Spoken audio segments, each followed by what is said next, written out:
Hi, welcome back to my creation. ഇന്നത്തെ എൻ്റെ വിഷയം എങ്ങനെ കശുവണ്ടിക്ക് കാഷ്യൂനട്ട് എന്ന പേരുണ്ടായി.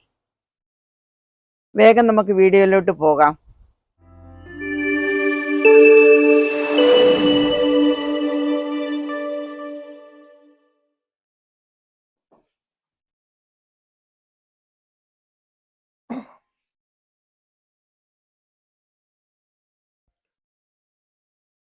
ഞാൻ അവിടെ കുറച്ച് കാഷ്യൂനട്ട് വാങ്ങിച്ചു വെച്ചിരുന്നു. അതവിടെ കാണുന്നില്ലല്ലോ.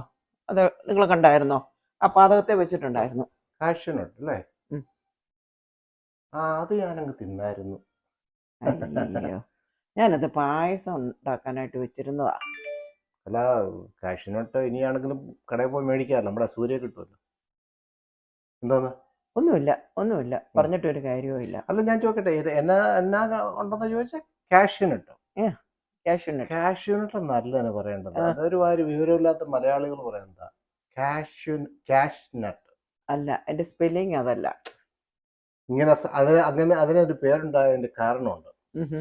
നമ്മുടെ അവക്കാഡോയുടെ പേര് പോലുള്ളൊരു പേരാണോ? നീ കേക്കെ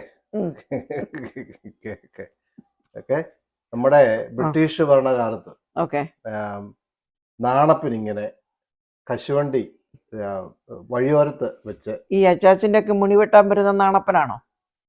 നാണപ്പിനൊക്കെ നിനക്ക് നല്ല പരിചയം അല്ലേ? 100-200 വർഷം മുമ്പ് സംഭവിച്ച വിവരം. ഓക്കെ, പറയാതെ കേക്കെ. അപ്പം നാണപ്പൻ ഇങ്ങനെ വഴിയോരത്തിരുന്ന് കശുവണ്ടി വിറ്റോണ്ടിരിക്കുകയായിരുന്നു. അപ്പൊ ഒരു ബ്രിട്ടീഷുകാരൻ സാഹിബ് കൗതുകം കൊണ്ട് വന്ന്, ഇങ്ങനെയാണല്ലോ സാധനം ഇരിക്കുന്നത്, കൗതുകം കൊണ്ട് വന്ന് ചോദിച്ചു, വാട്ട് ഈസ് ദിസ് എന്ന് ചോദിച്ചു.